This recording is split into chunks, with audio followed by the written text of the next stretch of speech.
بہت سارے لوگ یہ مذاہن سننے کے بعد اپنے کاروبار کو نئے انداز سے شروع کر دیتے ہیں، نماز کے بارے میں تصور نہیں کرتے۔ مؤذن کے بارے میں اللہ کے رسول صلی اللہ علیہ وسلم کی وہ تعلیمات جس کے بارے میں اللہ کے رسول صلی اللہ علیہ وسلم نے کہا قیامت کے دن جب میدان محشر میں سب سے اونچی گردن اگر کسی کی ہوگی وہی مؤذن کی جس کی آواز سن کر اللہ اکبر کی صدائیں ہمارے کان پہ پہنچتے ہیں۔ آج ہم مؤذن کو کام نہیں ہے ٹائم پہ اذان دیا کرتے ہیں، یہ جملہ کہا کرتے ہیں۔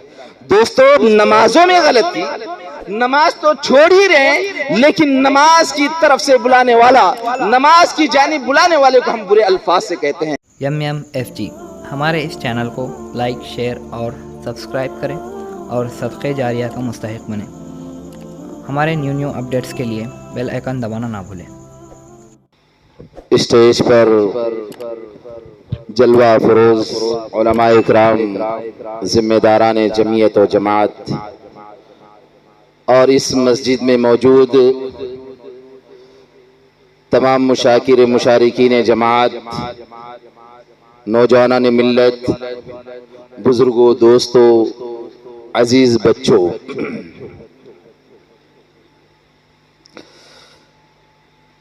ابھی اس شہر قدری پر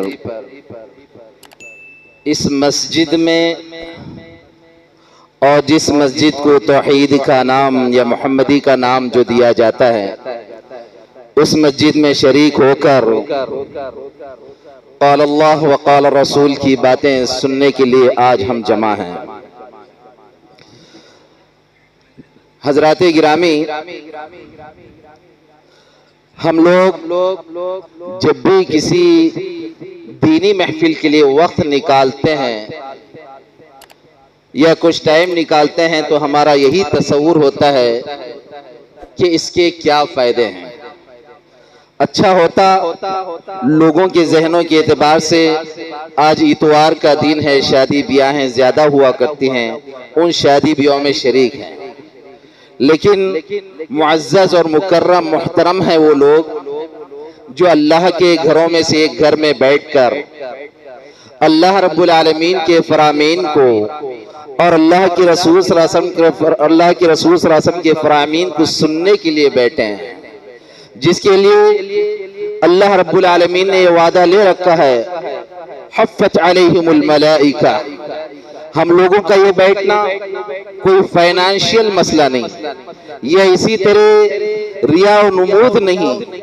اور صرف اللہ رب العالمین کی وہ معزز مکرم باتیں سننے کے لیے ہم شریک ہوئے ہیں، جس کی وجہ سے اللہ رب العالمین نے یہ وعدہ لے رکھا ہے جب تک ہم محفل میں بیٹھے رہیں اللہ رب العالمین فرشتوں کی جماعت اوپر اور نیچے ہر اعتبار سے ہمارے لیے گھیراؤ میں رکھے ہیں، اور اتنا نہیں بلکہ رحمت کی دعائیں وہ ہمارے حق میں کر رہے ہیں۔ اور اسی وجہ سے ایسے قدر غنیمت وقت کو اپنے موبائل یا اسی طرح ذہنی ادھر ادھر الجھنوں سے بچتے ہوئے، کیونکہ بہت کم 4 یا 5 گھنٹے کے وقت میں مسجد کے ذمہ داروں نے کئی علماء کو بہت دور دراز سے بلا لیتے ہیں۔ صرف اس وجہ سے اس وقت نوجوانوں کا یہ بھی سوال رہتا ہے کہ شیخ صاحب آپ کا تو ہم لائیو دیکھ رہے ہیں، گھر بیٹھے یوٹیوب میں آپ کی تقریر سن رہے ہیں، لیکن اللہ رب العالمین ان لوگوں سے وعدہ کر رکھا ہے، ان لوگوں سے اللہ رب العالمین رحمت کی بارشیں نازل کرنے کا حکم دے رہا ہے جو اللہ کے گھروں میں سے ایک گھر میں بیٹھ کر اللہ رب العالمین کے فرامین کو سننے کے لیے کہتے ہیں، سنتے ہیں، اور اللہ رب العالمین نے یہ بھی وعدہ رکھا ہے اللہ رب العالمین فرشتوں کو گواہ بناتے ہوئے کہتا ہے جب تک یہ محفل میں موجود ہے، اور اللہ رب العالمین فرشتوں سے گواہ بناتے ہوئے کہتا ہے ان کے تمام گناہوں کو معاف کر دو، ان کے درجات کو بلند کر دو۔ اتنا بڑا مقام اللہ رب العالمین نے ہمیں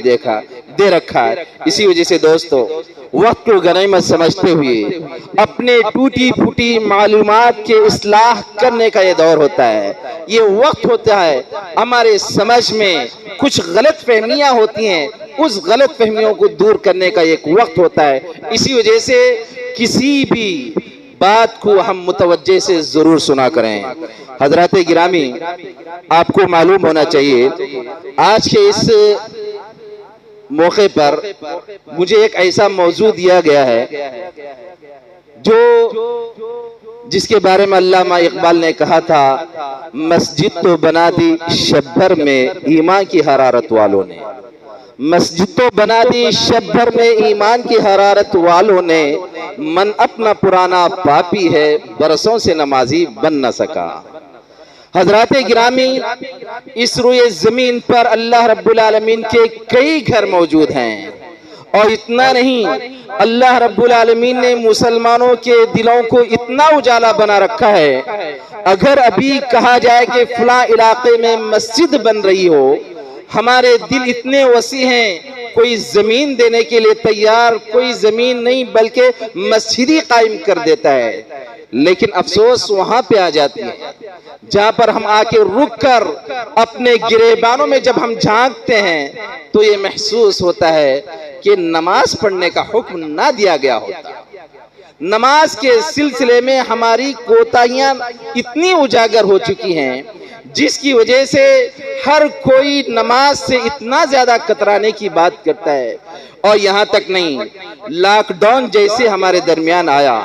اس نے ہمارے صفوں کو اتنا توڑ دیا ہے کہ اب ہم اپنے گھروں پہ نماز پڑھنے کو فضیلت سمجھتے ہیں، مساجد میں نماز پڑھنے پہ کافی اعتراض کرتے ہیں، احتیاط کرتے ہیں، کیونکہ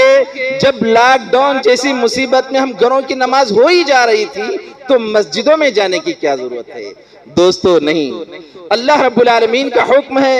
اللہ کے رسول صلی اللہ علیہ وسلم نے، خود اللہ کے رسول صلی اللہ علیہ وسلم کہتے ہیں کہ میرا یہ ارادہ بنتا ہے کہ مسجد میں نماز کے لیے کسی امام کو کھڑا کر دوں اور میں ان گھروں کو جلا دوں جو مسجدوں کی طرف نہیں آتے ہیں۔ مجھے خوف ہے بچوں کا، مجھے خوف ہے عورتوں کا اور بچوں کا خوف نہ ہوتا تو میں ان گھروں کو جلا دیا ہوتا۔ یعنی ایک تعبیر ہے، ایک اہمیت ہے، نماز اتنی اہم ہے، لیکن نماز کی اہمیت مسجد میں آنے سے، جہاں آپ کو ایک نماز کا ثواب 27 گنا درجہ زیادہ اس مسجد میں ملتا ہے، ایسی صورت میں نماز ہے کیا چیز ہے؟ وہ نماز کا تعلق ایسا جڑا ہوا ہے کہ جس کے بارے میں ہم لوگ یہ تصور کرتے ہیں نماز پڑھنے سے ہمیں کیا فائدہ ملتا ہے، نماز پڑھ کر کون بڑا آدمی بن گیا ہے، نماز پڑھنے سے اس کی عزت کہاں بن گئی ہے، نماز کے ادا کرنے والے شخص کو دیکھ رہے ہیں کہ وہ ہمیشہ غریب مبتلا ہے، لیکن یہی شیطانی خیالات، شیطانی تصورات ہمیں یہاں پر لے جاتے ہیں، ہم اس نبی اکرم صلی اللہ علیہ وسلم کی طرف نظر نہیں کرتے۔ پوری انسانیت میں سب سے افضل اگر کوئی ہے تو ہمارے آخری نبی جناب احمد مجتبی محمد مصطفیٰ صلی اللہ علیہ وسلم، جن نماز، اور اتنا نہیں، نبیوں میں کے بعد، نبیوں اور پیغمبروں کے بعد سب سے معزز، محترم، مکرم اللہ رب العالمین کے نزدیک برگزیدہ اگر کوئی ہے اللہ کے رسول صلی اللہ علیہ وسلم کے وہ صحابہ اکرام ہیں جو نمازوں کو چھوڑنے کا، نمازوں میں کوتاہی کرنے کا نہیں بلکہ نمازوں میں کسی بھی طرح کی غلطیاں بھی نہیں کرتے تھے، جس کی وجہ سے اللہ رب العالمین نے اعلان کر دیا کہ رضی اللہ عنہم ورضوا عنہ، اللہ رب العالمین ایسے لوگوں سے بالکل راضی ہے اور وہ بھی اللہ سے راضی ہیں۔ حضرات گرامی، نماز کے بارے میں، نماز توحید، کلمہ لا الہ الا اللہ محمد رسول اللہ کے اقرار کرنے کے بعد سب سے بڑی اہم عبادت اگر ہے وہ ہے نماز ہے۔ نماز اگر اہمیت نہ ہوتی، اللہ رب العالمین نے اس روئے زمین پر ہر احکام زمین پر اتارے ہیں، اور اللہ رب العالمین نے جبرائیل کو بھیج کر تمام احکام نازل کیے ہیں، لیکن نماز مکرم و محترم ہونے کی وجہ سے اللہ رب العالمین نے اللہ کے رسول صلی اللہ علیہ وسلم کو سدرۃ المنتہا، ساتوں آسمان کا سیر کرا کے نماز جیسا تحفہ عطا کرتا ہے۔ دوستو، وہی نماز ہے جو مؤذن 5 مرتبہ اللہ اکبر اشہد ان لا الہ الا اللہ کی صدائیں بلند کرتا ہے، اور اسی وجہ سے کہا اس مؤذن کی اذان کو ہم کہتے ہیں۔ بہت سارے لوگ یہ اذان سننے کے بعد اپنے کاروبار کو نئے انداز سے شروع کر دیتے ہیں، نماز کے بارے میں تصور نہیں کرتے۔ مؤذن کے بارے میں اللہ کے رسول صلی اللہ علیہ وسلم کی وہ تعلیمات جس کے بارے میں اللہ کے رسول صلی اللہ علیہ وسلم نے کہا قیامت کے دن جب میدان محشر میں سب سے اونچی گردن اگر کسی کی ہوگی وہی مؤذن کی جس کی آواز سن کر اللہ اکبر کی صدائیں ہمارے کان پہ پہنچتے ہیں۔ آج ہم مؤذن کو کام نہیں ہے ٹائم پہ اذان دیا کرتے ہیں، یہ جملہ کہا کرتے ہیں۔ دوستو نمازوں میں غلطی، نماز تو چھوڑ ہی رہے ہیں لیکن نماز کی طرف سے بلانے والا، نماز کی جانب بلانے والے کو ہم برے الفاظ سے کہتے ہیں۔ اور اتنا نہیں، اللہ رب العالمین نے اس نماز کے سلسلے میں یہاں تک کہا جب انسان مر جائے گا قیامت کے دن میدان محشر قائم ہوگا، ہر ایک سے سوال کیا جائے گا اول ما یحاسب الصلاۃ۔ اللہ کے رسول صلی اللہ علیہ وسلم کی حدیث ہے قیامت کے دن سب سے پہلی چیز کے بارے میں جو سوال کیا جانے والا ہے وہ نماز ہے، جسے ہم زیادہ چھوڑا کرتے ہیں۔ وہی نماز ہے جس کے بارے میں اللہ رب العالمین پہلا سوال کرنے والا ہے۔ اور اتنا نہیں، اللہ کے رسول صلی اللہ علیہ وسلم نے مکہ میں سب سے پہلے عبادت کا جو حکم نازل ہوا وہ نماز ہی کے سلسلے میں ہے۔ اور اتنا نہیں، اللہ کے رسول صلی اللہ علیہ وسلم کی اور بھی دیکھیے حدیثیں، اس میں اتنی زیادہ حدیثیں تفصیلی موجود ہیں، اگر اس کو جوڑا جائے اور اس کو تفصیل سے بیان کیا جائے، صرف نماز کی اہمیت پر صرف حدیثیں پڑھی جائیں، اس کا ترجمہ پڑھا جائے، اتنا ہو کہ ایک دن بھر کا وقت لگی جائے گا اور بھی اس کی باتیں ختم نہیں ہوں گی نماز کی اہمیت کے سلسلے میں۔ کیونکہ نماز کے بارے میں اللہ کے رسول صلی اللہ علیہ وسلم نے کہا نماز جسم کا سر ہے، اور انسان کا پورا ڈھانچہ بن گیا اور اس میں سر نہ رکھا جائے تو اس کو ناسر آدمی کو لے کر ہم کیا کریں گے؟ لیکن کہا ایسے جسم میں ویلیوبل چیز، قدر والی چیز سر ہے، دماغ ہے۔ اور اسی وجہ سے اللہ رب العالمین نے، اللہ کے رسول صلی اللہ علیہ وسلم نے کہا جسم میں جیسے سر قیمت ہے، عبادت میں بھی سب سے اہم عبادت نماز ہے۔ اور اسی طرح میرے دوستو نمازوں کے سلسلے میں اتنی چیز جس کے بارے میں ہم جانتے ہیں، ان لوگوں کے لیے نماز معاف ہے جن کی عقل ٹھکانے پہ نہیں ہے۔ پاگل شخص پر اللہ رب العالمین نے نماز معاف کر رکھا ہے۔ بتائیے بہت سارے نماز چھوڑنے والے، کیا ان کی دماغی حالت صحیح نہیں؟ جو شخص پاگل ہو جائے ایسے شخص پر نماز معاف ہے۔ اور اسی طرح ان خواتین پہ نماز معاف ہے جن کے عدت ایام حیض کے دن ہوا کرتے ہیں، جو 6 دن 5 دن آگے پیچھے ہوا کرتے ہیں، ایسے لوگوں پر، ایسے خواتین پر نماز معاف ہے۔ تیسری قسم کے وہ لوگ ہیں جو ابھی چھوٹے بچے ہیں لیکن ان لوگوں پر نماز فرض نہیں ہے لیکن نماز ان کو بھی پڑھایا جائے گا، ایسے لوگوں پر نماز معاف ہے۔ رفع القلم عن ثلاث، اور اسی طرح ان لوگوں پر بھی نماز معاف ہے۔ اچانک گہری نیند لگ جائے، پھر نیند جیسے کھلے حکم ہے کہ فوراً نماز پڑھا جائے۔ ہم اپنا محاسبہ کر لیں، کیا ہم پاگل ہیں؟ کوئی بھی نہیں کہتا۔ اگر پاگل شخص کو بھی اگر جا کے کہا جائے کہ تم پاگل ہو تو کہتا ہے کہ وہی جملے کہنے کی وجہ سے ہم کو اندر رکھا گیا ہے۔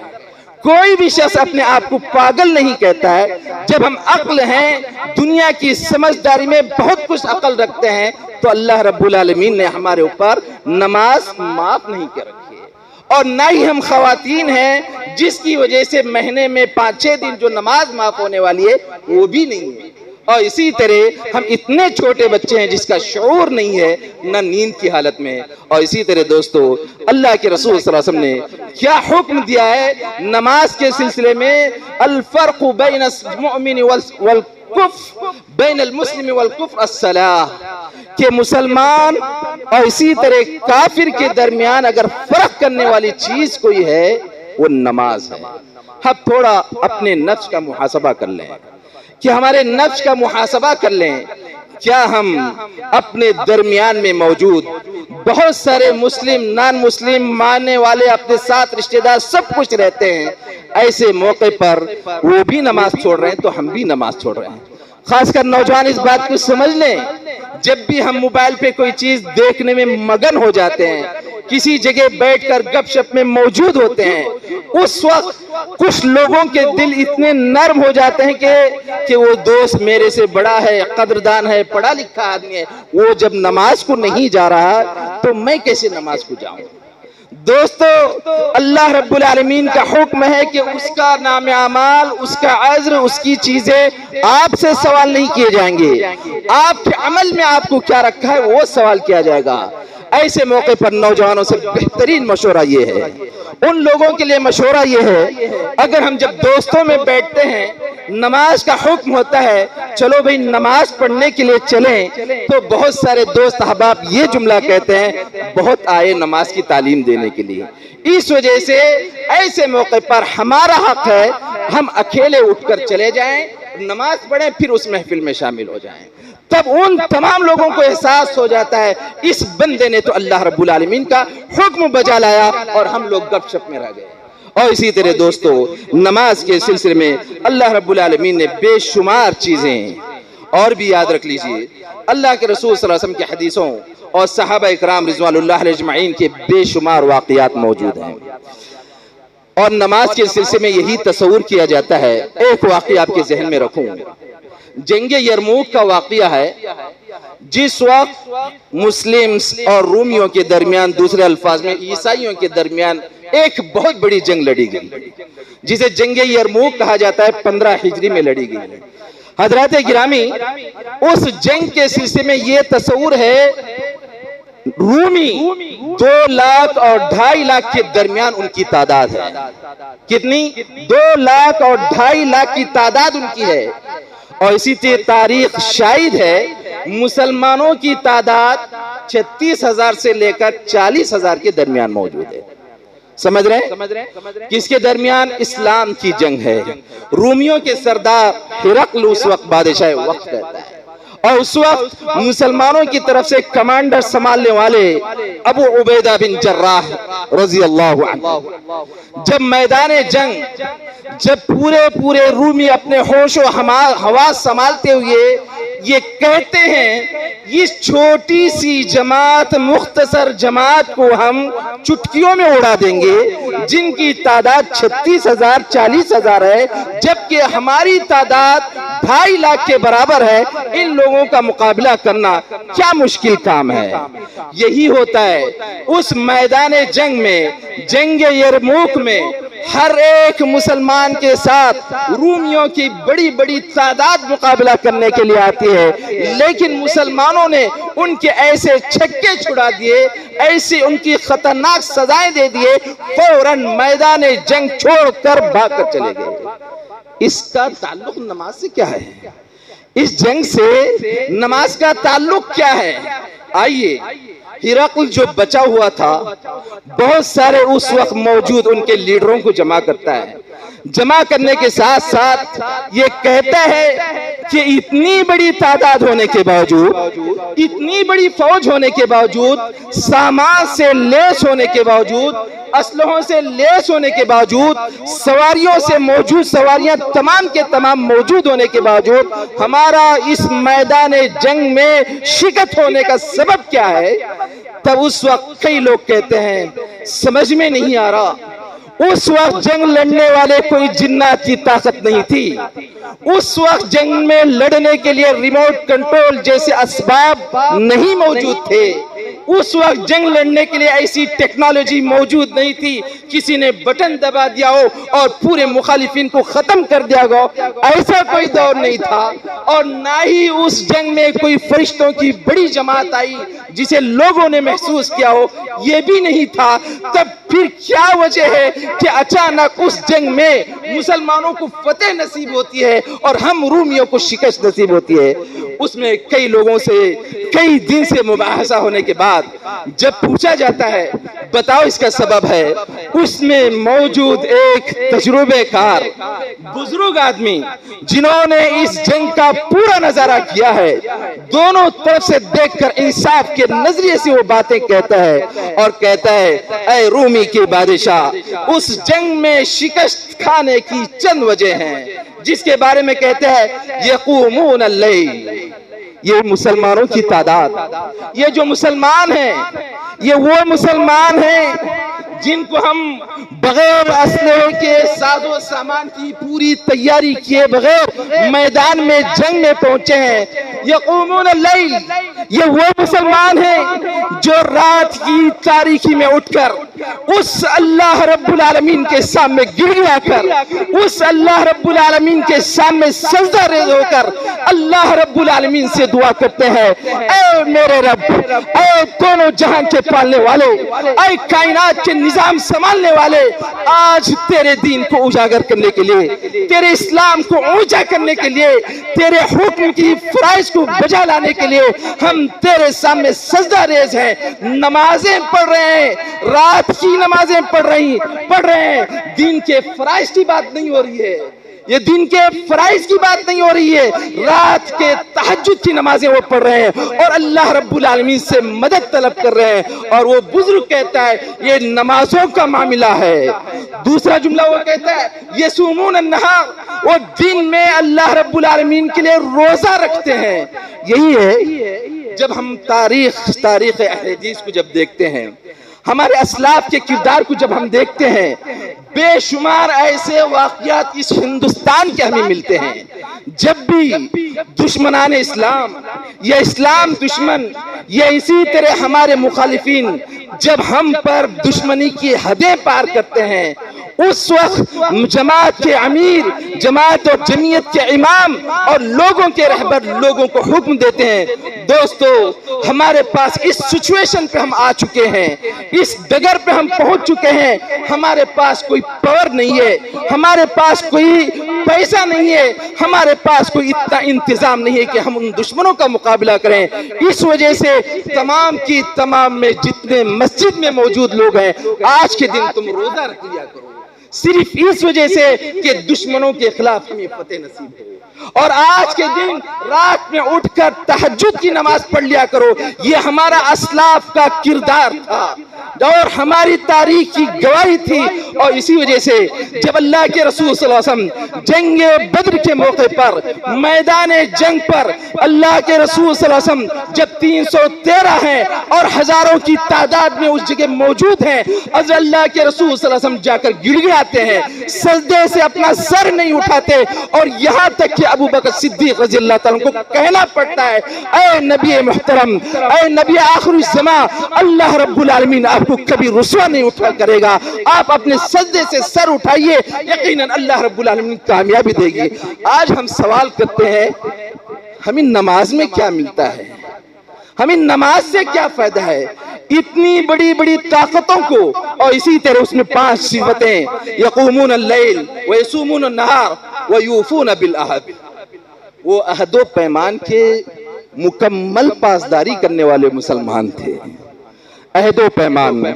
امانتوں کا، چاہے اللہ رب العالمین کی امانتیں ہوں یا اسی طرح لوگوں کی امانتوں کا معاملہ کیوں نہ ہو، مساجد کی امانتوں کا معاملہ کیوں نہ ہو، میاں بیوی کے امانتوں کا معاملہ کیوں نہ ہو، اور اسی طرح بچوں کے معاملات کا کیوں نہ ہو، یا اسی طرح کاروبار کی امانتوں کا معاملہ ہو، اس امانتوں کا پورا خیال رکھنے والے تھے۔ اور اسی وجہ سے اللہ رب العالمین نے اور ایک 5ویں چیز جس کے بارے میں اسلاف نے اتنا خطرناک جملہ کہا، لوگ وہ اس وقت کے مسلمان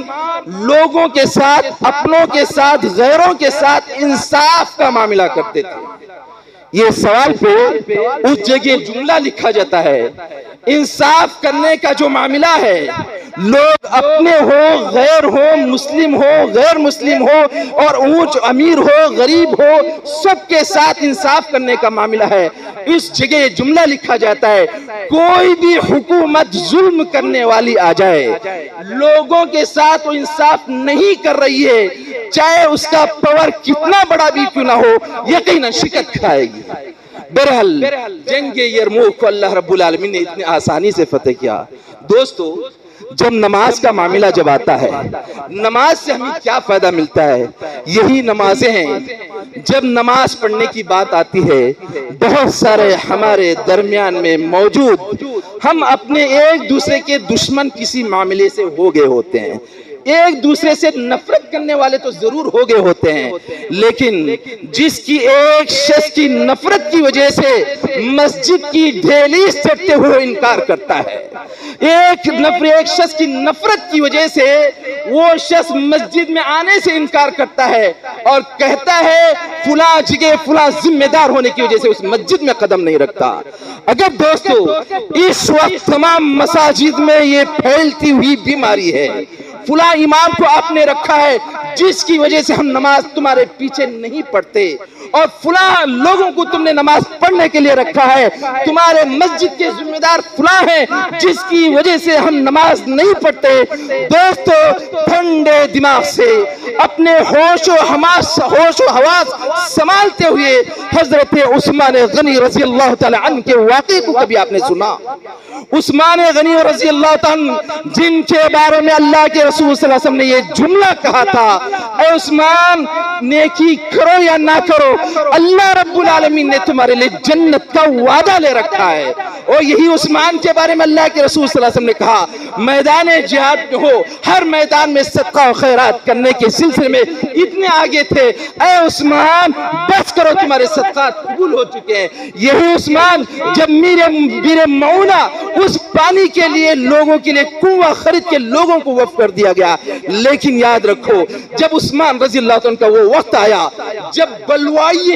مسلمانوں ہی میں سے نکلنے والی خارجی طاقت، مسلمانوں کے درمیان سے پیدا ہونے والی ایک ایسی فوج جو عثمان رضی اللہ عنہ کو جنہوں نے پانی خرید کر پورے لوگوں کو وقف کر دیا، ان سے کہا جاتا ہے کہ عثمان کو پانی نہ دیا جائے۔ 40 دن تک اللہ کے رسول صلی اللہ علیہ وسلم کے عثمان رضی اللہ عنہ کے بارے میں یہاں تک جملے کہے گئے، اور اتنا نہیں، وہی عثمان رضی اللہ عنہ جو اللہ کے رسول صلی اللہ علیہ وسلم کے داماد بھی ہیں، ان سے ان بلوائیوں نے کہا عثمان رضی اللہ عنہ امامت نہ کرائے۔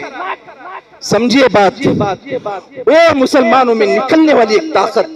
جن کو خارجیت کہا جاتا، بلوائیاں کہتے ہیں، اور اس وقت عثمان رضی اللہ عنہ سے کہا جاتا ہے آپ امامت نہیں کروا سکتے۔ ہم ائمہ کے لیے، ذمہ داروں کے لیے جملہ بہت ہی زیادہ، جب نبیوں اور اسی طرح صحابہ کے ساتھ یہ معاملہ ہو سکتا ہے تو ائمہ کے ساتھ کیا معاملہ ہے؟ عثمان رضی اللہ عنہ کو نماز سے روک دیا جاتا ہے۔ اس وقت جا کر بہت سارے ایسے مصلی عثمان رضی اللہ عنہ خلیفہ وقت ہونے کے باوجود ان سے پوچھا جاتا ہے، اے امیر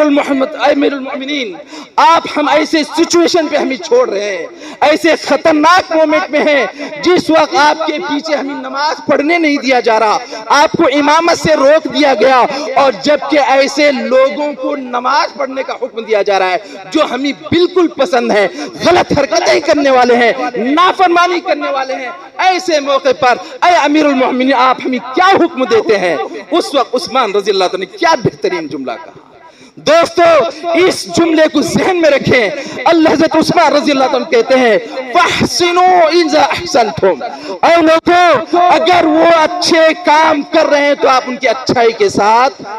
دیا کرو، گرچہ ان کے دوسرے اعمال خطرناک ہیں، لیکن نماز اچھی عبادت ہے، وہ نماز پڑھ رہے ہیں آپ ان کے پیچھے نماز پڑھ لیا کرو۔ ایسے خطرناک موقع پر جہاں پر عثمان غنی رضی اللہ عنہ کو شہید کیا جاتا ہے، دوستو ہم ایک دوسرے کو دیکھ کر نمازیں چھوڑ دیتے ہیں، اور بھی نہیں، اللہ کے رسول صلی اللہ علیہ وسلم، میرا وقت ختم ہو چکا ہے، نماز کے سلسلے میں اور بھی بے شمار واقعات موجود ہیں۔ آخری بات جسے اللہ کے رسول صلی اللہ علیہ وسلم جب اللہ کے رسول صلی اللہ علیہ وسلم ملک الموت میں ہوتے ہیں، اس روئے زمین سے رخصت کرنے والے ہوتے ہیں، اللہ کے رسول صلی اللہ علیہ وسلم جس کے اللہ کے رسول صلی اللہ علیہ وسلم کی وفات پیر کے دن 12 ربیع الاول کو ہوتی ہے، اللہ کے رسول صلی اللہ علیہ وسلم کی لاش نماز جو باجماعت اللہ کے رسول صلی اللہ علیہ وسلم نے نماز پڑھائی ہے، وہ جمعرات کے دن مغرب کی نماز اللہ کے رسول صلی اللہ علیہ وسلم باجماعت نماز پڑھاتے ہیں۔ اس کے بعد اللہ کے رسول صلی اللہ علیہ وسلم میں اتنی طاقت نہیں رہتی کہ وہ کھڑے ہو کر نماز پڑھ سکیں، اس کی وجہ سے صحابہ سہارا لے کے جاتے۔ آخری دن جس دن اللہ کے رسول صلی اللہ علیہ وسلم کی اس روئے زمین سے رخصت ہوتی ہے، فجر کی نماز میں جب اللہ کے رسول صلی اللہ علیہ وسلم پیر گھسیٹتے ہوئے جب دیکھتے ہیں، پردہ ہٹاتے ہیں، مسجد میں موجود مصلیان نماز پڑھ رہے ہوتے ہیں، اللہ کے رسول صلی اللہ علیہ وسلم صحابہ ذکر کرتے ہیں، اللہ کے رسول صلی اللہ علیہ وسلم کے چہرے پر اتنی خوشی محسوس ہوئی ہے، اس وقت کی خوشی ہم کبھی نہیں دے سکے۔ اور اس وقت اللہ کے رسول صلی اللہ علیہ وسلم کے وہ صحابہ اکرام سب کو ادھر ادھر بکھرنے کا مومنٹ آتا ہے، ابو بکر صدیق رضی اللہ عنہ پیچھے ہٹتے ہیں، اللہ کے رسول صلی اللہ علیہ وسلم کہتے ہیں ابو بکر آپ ہی نماز مکمل کرو۔ اللہ کے رسول صلی اللہ علیہ وسلم اس نماز کو دیکھ کر بہت خوش ہوتے ہیں اور امت کو کہتے ہیں الصلاۃ الصلاۃ الصلاۃ۔ آج اگر ہمارا باپ بہت سارے بیٹوں سے نفرت ہو کے جملہ کہتا ہے، میرے اس بیٹے کو میرے جنازے کی شکل مت دیکھنا، اور جس کی وجہ سے اس کی وصیت کو اتنے پابند ہوتے ہیں، اگر وہ بیٹا جو کہ باپ نے غلط وصیت کی ہے اگر وہ آتا ہے تو فوراً بھگا دیتے ہیں، لیکن اللہ کے رسول صلی اللہ علیہ وسلم کا حکم غلط وصیتوں پر عمل نہیں کیا جائے گا۔ اللہ کے رسول صلی اللہ علیہ وسلم آخری وصیت، آخری نصیحت، آخری پیغام اس امت اسلامیہ کے لیے اللہ کے رسول صلی اللہ علیہ وسلم دیتے ہیں الصلاۃ الصلاۃ۔ دوستو نماز پڑھا کرو، نماز پڑھا کرو، یہی ہمارا جملہ بھی ہے، ہم تمام لوگوں کو اس مسجد سے یہی پیغام دیتے ہیں الصلاۃ الصلاۃ وما علینا الا البلاغ۔ اللہ رب العالمین جب تک ہمیں طاقت و قوت دے، نماز کو پابند سے ادا کرنے کی توفیق عطا فرمائے۔ وما علینا الا البلاغ۔ السلام علیکم ورحمۃ اللہ۔